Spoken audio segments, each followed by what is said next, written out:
नमस्कार, स्वागत है आपका और मैं हूं आपके साथ लता। बड़ी खबर आपको बताने, जहां योगी को बदनाम करने वाली अफवाह गैंग को इलाहाबाद हाईकोर्ट से लगा बड़ा झटका। साथ ही गंगा किनारे बहते शवों पर राजनीति करने वाले वामपंथी पत्रकार भी हुए हैं बेनकाब। जी हां, कोर्ट ने अफवाह गैंग को फटकार लगाते हुए साफ तौर पर राज्य सरकार के खिलाफ दायर की गई याचिका को किया है खारिज और साथ ही साथ सख्त लहजे में कहा है कि जमीनी हकीकत जाने बगैर याचिका दाखिल करना गलत और रीति रिवाजों के बारे में कोई शोध नहीं किया गया और इसीलिए इस बेबुनियादी याचिका को खारिज किया जाता है। जहां एक बार फिर से योगी सरकार के खिलाफ सिर्फ और सिर्फ भ्रम और फर्जी बातों फैलाने वाले अफवाह गैंग को बड़ा झटका लगा है, क्योंकि अब इलाहाबाद हाईकोर्ट ने भी साफ तौर पर फटकार लगाते हुए जो गंगा किनारे जो शवों को लेकर तमाम लिबरल पत्रकारों से लेकर तमाम विपक्षी नेता जो राजनीति करते हुए योगी सरकार के खिलाफ दिखाई पड़ रहे थे, उनको कड़ी फटकार लगाई है। हाईकोर्ट ने साफ तौर पर यह कहा है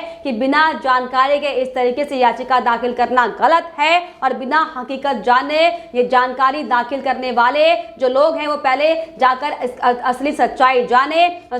जमीनी हकीकत जानने के बाद ही आकर यहाँ पर कोर्ट में आके अपनी याचिका दाखिल करें। जहां दरअसल आपको बताते चले कि नदी किनारे मिले शवों को लेकर योगी सरकार के खिलाफ तमाम तरह की राजनीति प्रदर्शनों की जा रही थी और इसी कड़ी में इलाहाबाद हाईकोर्ट में भी याचिकाकर्ताओं की ओर से इस तमाम मामलों को लेकर योगी सरकार के खिलाफ कार्रवाई करने को लेकर याचिका इलाहाबाद हाईकोर्ट में दाखिल की गई थी, जिसको लेकर आज इलाहाबाद हाईकोर्ट में सीजे संजय यादव की अगुवाई वाली बेंच पर सुनवाई साफ तौर पर की गई और इस दौरान साफ तौर पर कोर्ट की ओर से कड़ी फटकार लगाते हुए साफ तौर पर यह कहा गया है कि हकीकत जाने बगैर जो बेबुनियादी याचिका दाखिल की गई थी ये मान्य नहीं है और कोर्ट ने साफ तौर पर सख्त लहजे में कहा है कि रीति रिवाजों के बारे में कोई शोध नहीं किया गया और यही बड़ी वजह है कि बिना जानकारी के इस तरह की याचिका दाखिल की गई है। जी हाँ, आपको बताते चले कि कोर्ट ने साफ तौर पर फटकार लगाते हुए कहा कि जमीनी हकीकत की जांच नहीं की गई है और कृपया हमें यह बताया जाए कि आपने इस जनहित में क्या क्या योगदान दिया है। दरअसल आपको बताते चले कि याचिकाकर्ताओं की ओर से तमाम तरह के सवाल योगी सरकार के खिलाफ पूछे जा रहे थे, जिसको लेकर कड़ी फटकार लगाते हुए हाईकोर्ट ने साफ तौर पर सख्त लहजे में कहा, परंपराएं होती हैं, रीति रिवाज होते हैं, लेकिन इनकी जानकारी आपके पास नहीं है और इसीलिए आपकी याचिका को खारिज किया जाता है। जी हाँ, आपको बताते चले साफ तौर पर कोर्ट ने यह भी कहा याचिकाकर्ता से कि पहले शोध करें और उसके बाद जाकर कोर्ट में वापस आए। जी हाँ, आपको बताते चले कि लगातार पिछले दिनों हमने आपको तमाम रिपोर्ट्स दिखाई थी कि कैसे कई सालों पुरानी तस्वीरों को वायरल कर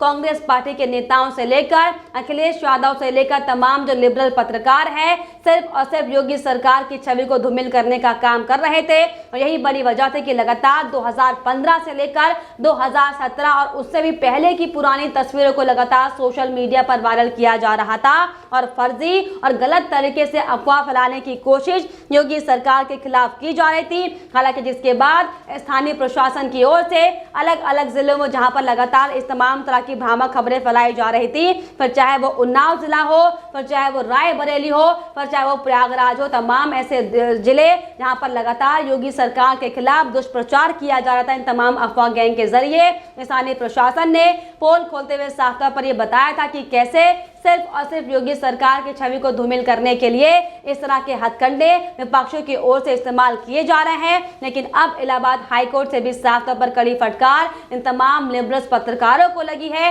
क्योंकि जिस तरीके से लगातार बरखा दत्त से लेकर कैसे बरखा दत्त लगातार शमशान घाट में बैठकर पत्रकारिता करते हुए दिखाई पड़ रही थी, रविश कुमार से लेकर राहुल गांधी से लेकर प्रियंका गांधी और अखिलेश यादव योगी सरकार को घेरने का कोई मौका नहीं छोड़ते हुए दिखाई पड़ रहे थे। लेकिन आपको बताते चले कि हकीकत अब सबके सामने है। हालांकि इसके पहले भी खुलासे तमाम तरह के हो चुके हैं कि सिर्फ और सिर्फ पुरानी तस्वीरों को साझा किया जा रहा था और जिसमें कई ऐसे भी तथ्य सामने आए थे कि अलग अलग रीति रिवाजों के आधार पर गंगा किनारे जो घाट बनाए गए वहां पर दाह संस्कार किया गया था। लेकिन इन तमाम तथ्यों को दरकिनार करते हुए सिर्फ और सिर्फ योगी सरकार की छवि को धूमिल करने का काम जो किया जा रहा था, इसको लेकर एक बार फिर से इलाहाबाद हाईकोर्ट ने भी तमाम राजनीति करने वाले लोगों को बेनकाब कर दिया है, जो सिर्फ और सिर्फ अपनी राजनीति चमकाने के लिए, अपनी सियासत की रोटी सेकने के लिए योगी सरकार के खिलाफ दुष्प्रचार करने का काम कर रहे थे। लेकिन आपको बताते चले कि अब उत्तर प्रदेश में चुनाव नजदीक है,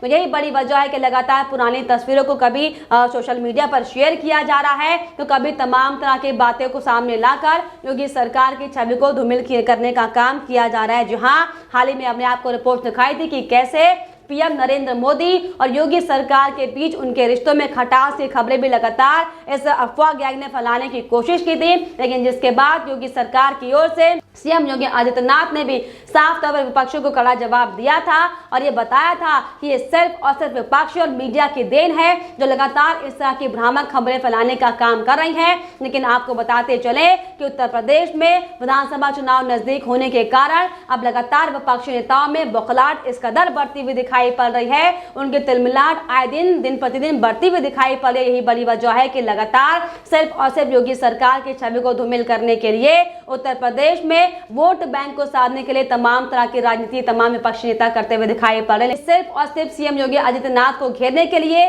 जो लगातार लाशों पर राजनीति करते हुए दिखाई पड़ रहे थे, अब वो सब साफ तौर पर बेनकाब हो चुके हैं, क्योंकि अब इलाहाबाद हाईकोर्ट ने भी साफ तौर पर इस याचिका को तथ्यहीन बताया है और ये साफ तौर पर कहा है कि पहले इस पूरे विषय में जानकारी लेकर आए और उसके बाद ही अपनी बातों को सामने रखने का काम करें। जी हाँ, तो साफ तौर पर एक बार फिर से तमाम विपक्षी नेताओं से लेकर और लिबरल पत्रकारों को बड़ा झटका लगा है, जिनका काम सिर्फ और सिर्फ व्यक्ति विशेष समुदाय के लिए काम करना है। क्योंकि लगातार हम लंबे समय से तमाम रिपोर्ट्स आपको दिखा रहे हैं कि कैसे उत्तर प्रदेश में योगी सरकार के नेतृत्व में एक के बाद एक बड़े फैसले लगातार लिए जा रहे हैं और किस तरीके से योगी सरकार ने इस महामारी के समय में, पैंडेमिक समय में कैसे कोरोना को कंट्रोल करने का काम किया हुआ है। यही बड़ी वजह है कि लगातार विपक्षी नेताओं की बौखलाहट सामने आ रही है। हालांकि अगर वहीं दूसरी ओर अगर हम महाराष्ट्र की बात करें तो कैसे दिन प्रतिदिन वहां पर कोरोना का ग्राफ लगातार बढ़ता हुआ दिखाई पड़ रहा है, लेकिन उसको लेकर कोई सवाल तमाम ये नेता खड़े नहीं करते दिखाई पड़ते हैं। लेकिन जहां पर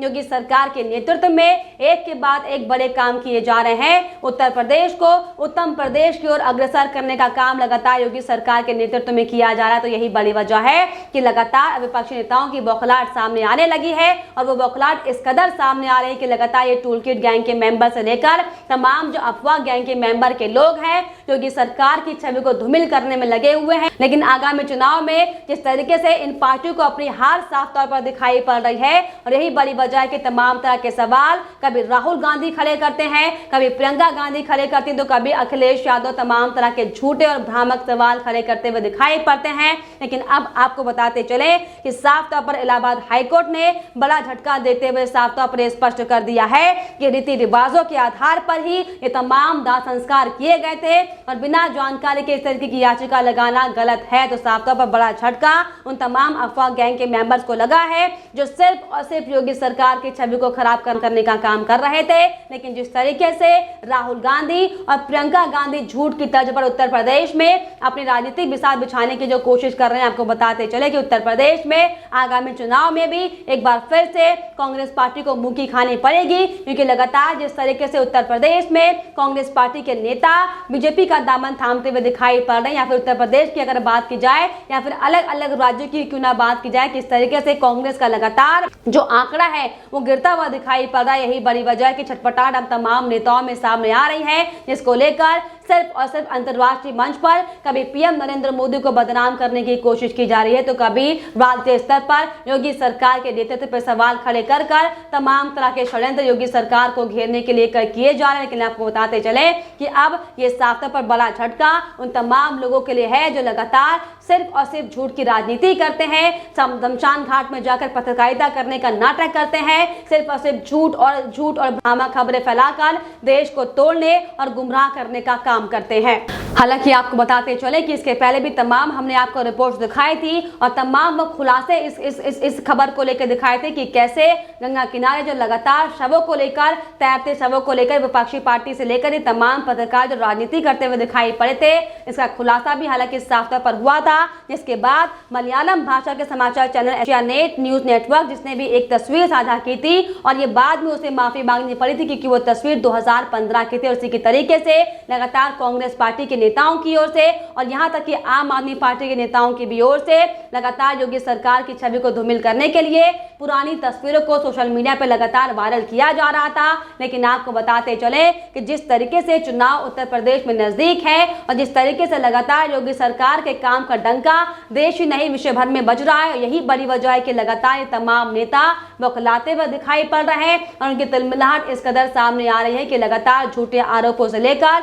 तमाम तरह की भ्रामिक राजनीति लगातार सीएम योगी आदित्यनाथ के खिलाफ की जा रही है। लेकिन अब आपको बताते चले कि इससे सीएम योगी का नेतृत्व और मजबूत होगा, क्योंकि लगातार जिस तरीके से एक के बाद एक ओछी राजनीति ये तमाम विपक्षी नेता करते हुए दिखाई पड़ रहे हैं। आपको बताते चले कि आगामी चुनाव में साफ तौर पर इनको बड़ा झटका लगने वाला है और यही बड़ी वजह है कि लगातार अपनी हार के डर से सिर्फ और सिर्फ झूठी बातें, भ्रामक बातें योगी सरकार के खिलाफ फैलाई जा रही थी। लेकिन जिसको लेकर अब साफ तौर पर एक बार फिर से खुलासे होने के बाद इलाहाबाद हाईकोर्ट ने बड़ा झटका साफ तौर पर दे दिया है और ये साफ तौर पर झटका देते हुए कहा है कि जमीनी हकीकत जाने बगैर याचिका दाखिल करना गलत है और इसीलिए इस बेबुनियादी याचिका को रद्द किया जाता है, जो कि वाकई विपक्षी नेताओं से लेकर तमाम लिबरल पत्रकारों के लिए बड़े झटके के तौर पर साफ तौर पर देखा जा रहा है। लेकिन फिलहाल इस पर आपकी क्या राय है हमें कमेंट बॉक्स में जरूर लिखिएगा। साथ ही साथ हमारे चैनल को सब्सक्राइब करना भी ना भूलें।